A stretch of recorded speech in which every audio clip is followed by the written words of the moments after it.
네, 시장 키워드 알아보면서 오후장 어떤 키워드가 강력한 재료인지 그럼 우리는 어떻게 대응해야 되는지 좀 정리해 보도록 하겠습니다. 두 분 모셨는데요. 인베스트 자문의 인성익 고문, 이코노미 스토리 김태성 본부장입니다. 어서 오십시오. 네, 안녕하세요. 네, 반갑습니다. 여전히 시장은 마이너스권에서 거래는 되고 있는데요. 그래도 또 갈만한 종목들은 가고 있고 또 시장에 죽으라는 법은 없다라는 말이 있듯이 또 좋은 재료들도 찾아보면 있어요. 네. 어떤 재료가 핫하게 움직이고 있는지 4개로 압축을 해봤습니다. 키워드부터 보고 다시 돌아올게요. 자, 미국은 산타랠리인데 우리는 좀 반대되는 흐름이다라는 분위기죠. 다우지수와 S&P 500 지수가 23개월 만에 최고치를 기록했는데 국내 증시는 산타가 이미 왔다가 간 걸까요? 아니면 안 온 걸까요? 아니면 기다려야 되는 걸까요? 오늘 이에 대해서 좀 속 시원하게 이야기 나눠볼 거고요. 그리고 또 어제에 이어서 오늘도 대장주 반도체의 흐름이 긍정적입니다. 필라델피아 반도체 지수가 최근 상승하면서 투심도 살아나는 분위기고요. 본격적인 대장주의 기환이라고 봐도 되는 건지 이야기 나눠볼게요. 그런데 이 반도체주의 강세와 좀 반대 흐름을 보여서 비교되는 쪽이 있다면 2차 전지일 것 같아요. 2차 전지주들은 언제 반등하는 건지, 뭐가 발목을 이렇게 강하게 잡고 있는 건지 이것도 들여다볼 거고요. LS 머티리얼즈 이야기 안 할 수 없겠죠. 어제 상장하고 따따블에 성공했는데 오늘 또 바로 상한가에 들어갔습니다. 최근 2차 전지 다 쉴 때 혼자 갔던 에코 머티리얼즈의 흐름이 재현되는 건지 이에 대한 이야기도 들어가 보겠습니다. 자, 본격적으로 키워드를 통해서 힌트를 찾아볼 텐데요. 자, 첫 번째 키워드 바로 열어보겠습니다. 자, 미국은 산타랠리. 그럼 우리는 아무래도 이번 주에 FOMC 회의도 있다 보니까 경계감이 없지는 않을 것 같긴 한데 진짜로 우리가 산타를 기다리고 있는 사람 입장에서는 속 시원한 느낌이 아니에요. 두 분 의견은 어떨지 인성익 고문님의 한 줄 평부터 열어보겠습니다. 고문님은요. 한국 산타는 파업했다라고 이야기를 좀 해주셨어요. 영업을 종료한 겁니까? 저는 1년 동안 사실 좀 울긴 울었거든요. 우는 날들이 있어서 내가 울어서 나만 산타가 안 온 건가? 왜 선물을 저만 못 받은 거예요? 아니면 다들 못 받았어요?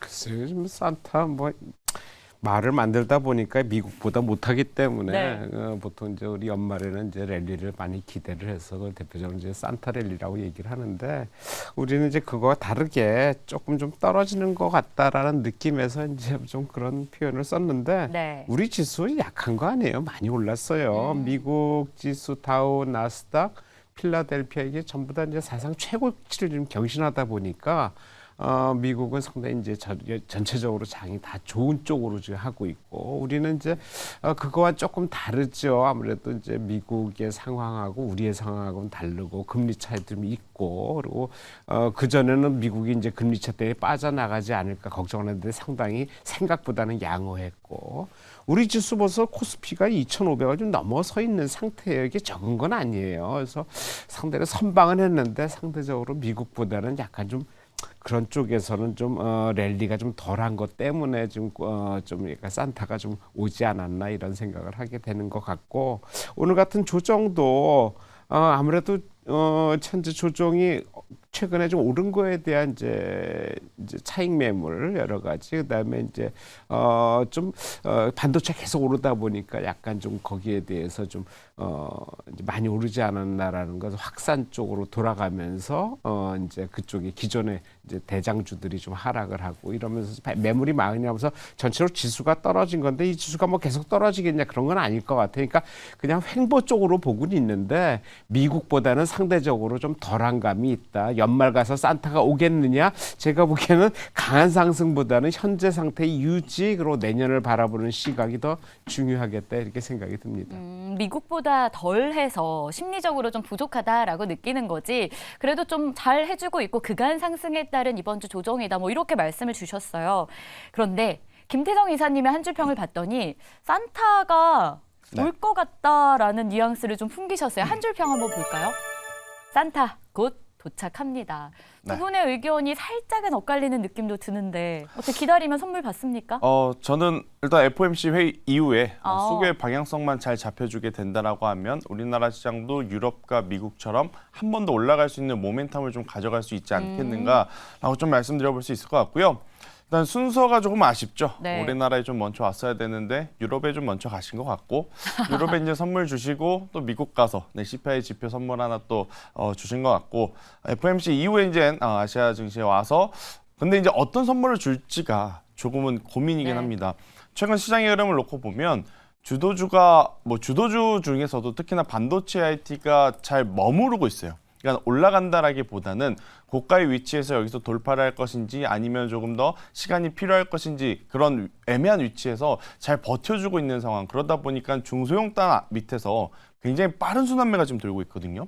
10월 달, 11월 달, 12월 달 한번 중소형 반도체의 흐름을 보면 HBM이 가장 선두였었고 그다음에 온디바이스 AI 그리고 오늘 같은 경우에는 또 네덜란드 ASML 관련 이슈로 인해서 또 시스템 반도체 쪽 그러니까 그 안에서 지금 굉장히 이 순환매가 좀 돌고 있기 때문에 지수라든지 아니면 시가총액 상단 종목 기준으로 보면 우리나라 시장 조금 처지는구나라고 생각하실 수는 있지만 어떤 종목을 갖고 있느냐에 따라 지금 시장 좋다라고 생각하시는 분과 시장 정말 재미없다라고 느껴지실 양극화 네. 현상이 조금은 진행이 되고 있는데 저는 FOMC만 잘 이겨내게 된다라고 하면 지금 좀 쉬고 있는 쪽, 현재 조정을 받고 있는 쪽까지도 한 번 더 강하게 반등을 좀 해줄 수 있지 않겠나라는 의견 드려보도록 하겠습니다. 어쨌든 불확실성은 맞으니까요. 네, FOMC에서 뭐 동결 가능성이 높긴 한데 확인은 하고 가자라는 분위기 우리가 계속 겪어봤잖아요. 그렇죠. 그래서 이게 지나고 나면은 한 번쯤은 선물을 받을 수 있겠다. 쉬고 있던 섹터에서의 상승을 저희가 한번 노려보도록 하겠습니다. 자, 그럼 이어서 다음 키워드도 한번 열어볼까요? 김태성 이사님이 반도체 이야기를 살짝 언급을 해주셨는데 오늘도 반도체가 주인공 역할을 좀 해주고 있어요. 기판 쪽 흐름도 눈에 띄고요. 반도체의 기환 본격화된 걸까요? 일단 인성익 고문님의 한 줄 평부터 열어보겠습니다. 반도체주에 대해서 순조로운 확산세다라고 합니다. 반도체주 안에서도 좀 숨죽여 있었던 쪽으로의 상승이 오늘 눈에 띄고 뭐 어제도 그랬고요. 이게 지금 돌아가면서 계속 오르는 것 같아요. 이 흐름이 앞으로도 좀 이어질까요? 이어져야 될 것 같고요. 음. 예, 지금 이어지고 있어요. 그래서 상당히 순조롭고 긍정적으로 좀 보는 시각인데 왜냐면 2차 전지를 대체하는 쪽에서 반도체를 언급을 많이 했는데 실질적으로 반도체가 많이 오르지 못하다가 나중에 늦게 시동이 걸렸거든요. 네. 그러다가 좀 전에 김 이사님 말씀하신 쪽으로 HBM에서 온 디바이스 쪽으로 해서 이제 최근에 뭐 네덜란드 이제 국빈 방문하면서 이제 그동안 안 올랐던 쪽 후공정, 테스트, 패키징 이런 쪽까지 네. 지금 올라가고 있는 거거든요. 그래서 여러 가지가 상당히 안 오른 쪽, 그러니까 그동안 저평가되거나 저상승했던 종목 쪽으로 옮겨간다는 거, 그러니까 전체적으로 반도체 관련주들이 확산돼서 훑어간다는 것은 이건 상당히 좋은 현상이다라고 이러면서 다시 또 원위치로 온다 그래서 전체로 같이 올라준다 그러면은 우리 시장 자체가 같이 올라가는 거기 때문에 그런 쪽에서 상당히 좋다. 좀 서두에도 말씀드렸지 필라델피아 반도체 지수 미국 나스닥 지수가 신고가 쳤다 그랬는데 우리나라 삼성전자도 거의 전고치를 넘었었어요. 안 오른 게 아니에요. 최근에 오른 폭이 상대적으로 부품 소재 쪽이 빠르다 보니까 삼성전자는 좀 제외된 것 같은데 네. 삼성전자는 이미 이전부터 꾸준히 올라서 거의 지금 전 고점 7월 고점까지 올라와서 전 고점은 거의 이제 10만 원대 직전에 9만 6천 원이잖아요. 거기까지도 지금 내년에 충분히 바라볼 수 있을 지경까지 오고 있단 말이에요. 그래서 그런 쪽에서 상대적으로 소외감을 느끼는 건데 아무래도 반도체의 대장이라 할 수 있는 삼성전자와 SK 하이닉스가 고점을 지켜주기 때문에 다른 종목으로 좀 확산돼서 움직이는 상황이거든요. 그래서 그런 쪽에서는 계속적으로 가능하면은 연말까지는 안 오른 쪽. 좀 이제 말씀드렸죠. 오늘 같은 PCB나 시스템 반도체 쪽, 그다음 후공정 쪽으로 이제 패키징이나 테스터 쪽 그런 쪽도 이제 안 오른 종목 쪽으로 한번 보면은 제가 보기에는 그 동안에 상대적으로 좀 소외된 쪽에서 수익이 나지 않을까 이렇게 좀 판단을 하고 있습니다. 결국 키 맞추기는 이어지고 있고 앞으로도 그래야 된다라고 좀 순조로운 확산세, 반도체주에 대해서 긍정적인 시각을 좀 갖고 계셨는데 김태성 이사님은 반도체주에 대한 의견이 어떨까요? 한 줄 평부터 확인을 좀 해보겠습니다. 지금은 속도전이다라고 하셨는데 네. 삼성전자가 내년 초에 온디바이스 AI를 탑재한 휴대폰을 출시한다라는 기사를 좀 봤거든요. 이게 탑재가 되면 삼성전자 주가를 봐야 됩니까? 아니면은 좀 납품을 하는 그런 네. 장비나 부품 쪽 기업 쪽에 저희가 수혜를 더 노려봐야 되겠습니까? 일단 그 가우스 AI가 얼마만큼의 이 흥행을 이끌어낼지는 모르겠습니다만 그냥 그 자체만으로도 좀 이슈몰이가 되지 않습니까? 당연히 이슈몰이가 되겠죠. 네. 그러니까 뭐든지 이 한번 시스템이 바뀌는 첫 그러니까 예를 들어서 폴더블이 나왔을 때도 첫 맞아요. 폴더블 나왔을 때 우려와 이 긍정이 공존했었어요. 누가 네. 저 돈 주고 저걸 사냐? 아니다, 이거 되게 좋다. 저 누가 저걸 돈 주고 사냐 했다가 산 사람이 또 저거든요. 네. 그러니까 그러한 또 흐름들이 있기 때문에 아무래도 이제 변동성이라는 것을 생각을 해보면 변동성에 조금 더 이제 익숙하신 분들은 중소형주를 사는 게 맞고 나는 불안하다. 그거 잘 될지 안 될지도 모르겠고 일단 조금 편안하게 가져가고 싶다. 그러면 그냥 삼성전자를 사야 되는 아무래도 이제 언론적인 이야기를 드릴 수밖에 없을 것 같은데 저는 삼성전자를 사실 바에 그냥 중소형주 그래요. 본격적으로 좀 트레이딩 하시는 게 지금은 맞지 않을까라는 생각이 들어요. 네. 왜냐하면 그만큼 지금 속도가 빠르게 순환매가 돌아가고 있거든요. 아, 그동안 덜 올랐었던 소외를 받았었던 종목군들이 지금 돌아가면서 시세를 좀 내고 있어요. 대표적으로 어제는 SFA 반도체가 거의 뭐 7개월, 8개월 맞아요. 동안 다른 기업들 다 시세 낼 때 좋다고는 했으나 못 움직였었거든요. 근데 어제 대량 거래를 동반해서 움직였죠. 그리고 고영이라고 하는 종목이 아마 시발점이 되는 것 같아요. 그동안에 굉장히 소외받아서 주가가 조정을 받았다가 레포트 하나 나오면서 이틀 연속 강한 모습. 그리고 이제 오늘은 안 좋았던 것은 아닌데 그래도 다른 기업들보다 덜 올랐었던 테크인과 같은 기업 그리고 PCB 기판, 코리아 서킷과 맞아요. 같은 기업들 그냥 섹터 내 대장주가 아님에도 불구하고 지금 시장의 자금이 어디로 갈까 하면서 조금 올리기 쉬운 쪽을 좀 선택을 하는 것 같더라고요. 그래서 그쪽을 놓고 고민을 해보면 지금은 반도체 IT 본업을 가지고 있지만 아무래도 실적이라든지 수급의 부재 때문에 덜 오른쪽을 여러분들이 빨리 캐치하는 게 오히려 더 좋지 않겠는가라는 생각이 들고 있고 아니면 그게 어렵다면 그걸 미리 캐치하기가 어렵다면 어제 오늘 대량 거래량을 동반해서 상승을 한 쪽 그쪽을 지금 당분간은 좀 보시는 게 맞다. 앞으로도 거래가 터집니까? 이미 어제 거래량이 터졌어도? 네, 저는 충분히 한두 번 더 나올 가능성이 높다라는 생각이 들어요. 네. 알겠습니다. 빠른 순환매 장세라는 건 저희가 알고 있는데 이게 섹터 안에서도 종목들이 빠르게 지금 돌고 그렇죠. 있다 보니까 속도전이다. 만약에 본다면 중소형 쪽에서의 매력이 반도체 안에서 있겠다. 좀 세세한 내용은 다시 보기 해서 또 보시면 좋을 것 같습니다. 자, 그럼 이어서 반도체 얘기했으니까 2차 전지 얘기 안 할 수가 없겠죠. 2차 전지는 생각보다 좀 못 가는 것 같아요. 일단 뭐 실적 개선, 뭐 이런 업황의 회복을 확인하고 들어가자라는 말이 많긴 한데 사실 업황이 회복 안 됐어도 요즘 갈가는 섹터들이 있다 보니까 진짜로 2차 전지 발목을 잡는 이유가 뭘까라는 고민이 들거든요. 인성익 고문님의 한 줄 평 열어보겠습니다. 고모님은 분할 매수로 접근하자라고 조언을 좀 해주셨어요. 분할 매수긴 하지만 그래도 매수는 매수잖아요. 뭐 2차 전지 안에서도 아직 오를 만한 가능성이 있는 종목이 있을까요? 2차 전지는 다 빠졌잖아요. 다시 에코프로부터 다시 가야 돼요. 에코프로 대장이. 딴게 그냥 밑에서 뭐 움직이는 것들 조그만 주들이 올라가서 대장주를 올리는 게 아니고 대장주가 먼저 빠졌기 때문에 대장주부터 오르고 올라야 되는데 그 에코프로의 대장주는 뭐겠어요? 현대차, 기아차예요. 자동차가 잘 팔려야 그다음에 2차 전지가 나가는 거거든요. 근데 뭐 에코프로가 우리나라 자동차만 이제 판매하는 게 아니고 외국의 글로벌 시장으로 진출하기 때문에 그러니까 자동차 판매 대수가 늘어야 되는데 최근에 이제 전기차가 이제 한 텀이 갔다라는 얘기 나오면서 좀 약간 좀 이제 그 매출이 좀 줄어들고, 그러니까 수요가 줄어드는 그런 현상 때문에 약간 좀 전체로 지지부진한데 아무래도 그 2차 전지 대장주라고 하는 에코프로 이렇게 보면 그래프 보면은 에코프로 BM이 지금 바닥 찍고 올라가 있는 상태, 60주 이동평균선 딱 찍고 올라가거든요. 지금 에코프로가 거의 60주 왔어요. 60주라는 건 1년치예요. 1년치 이동평 주봉으로 보면 나오는데 그 이동평균선이 지금 에코프로 같은 게 39만 원에 나온단 말이에요.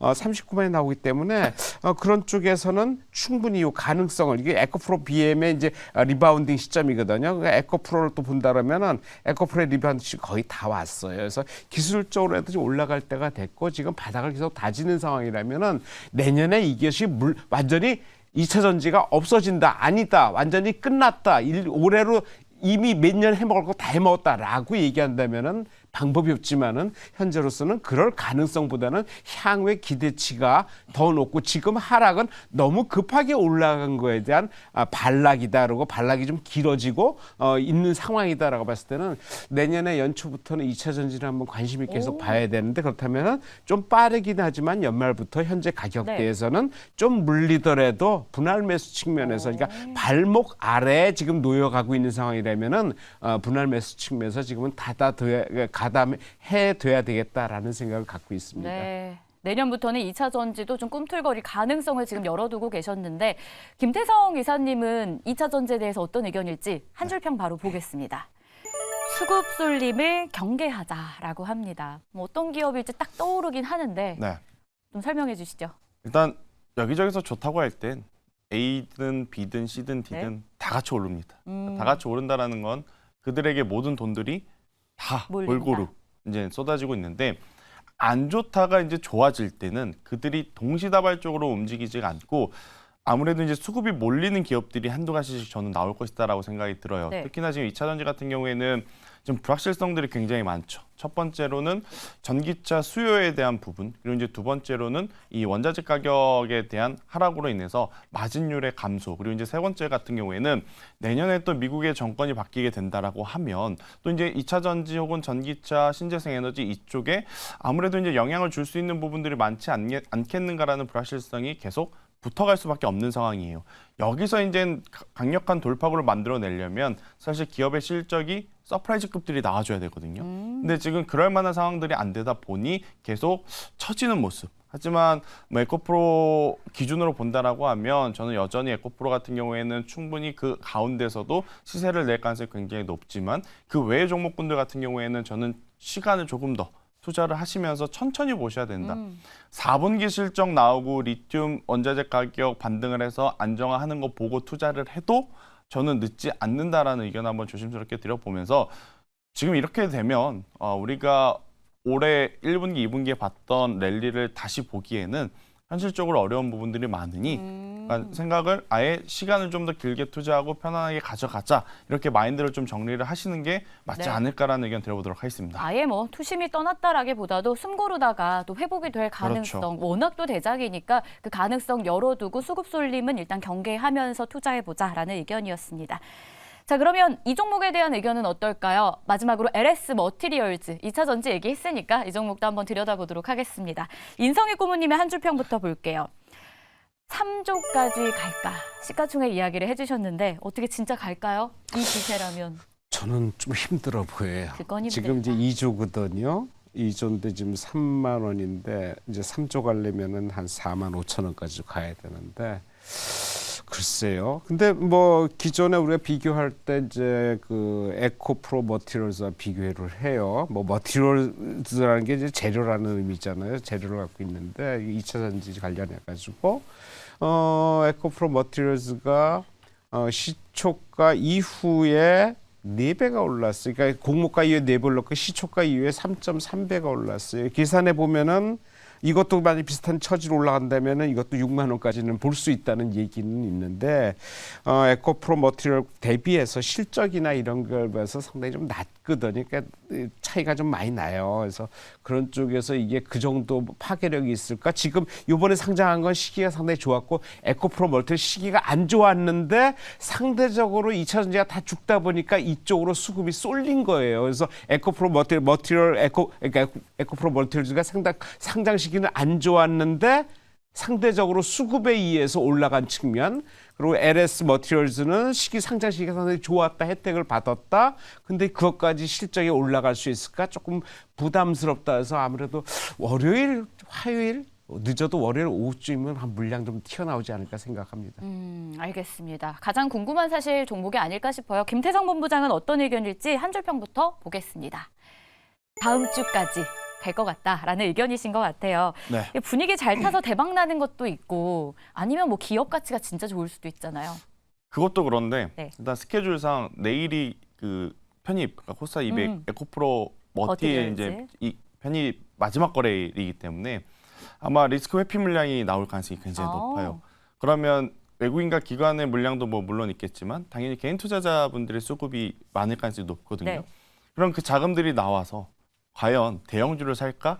아니다라는 생각이 들거든요. 네. 그럼 결국 이제 LS 머티리얼즈가 이렇게 이제 바로 뭐 상한가를 직행하면 그들의 자금도 살 수는 없겠지만 장중에 변동성을 보이면서 매수할 찬스를 준다면 저는 그쪽으로 또 수급이 몰릴 가능성이 높다라는 생각이 들어서 저는 오히려 시총 5조까지도 충분히 가능하지 않을까라는 의견 한번 드려보면서 5조요? 지금 에코프로머티가 상승을 하면서 시장에 어떤 좀 트렌드라든지 패턴이 바뀐 게 뭐냐면 이걸 살려고 다른 종목군들을 조금 매도하는 분위기가 좀 많은 것 같아요. 네. 그래서 저는 LS 머티리얼즈는 사실 이게 2차 전지 소재주로 명확하게 보기는 어렵거든요.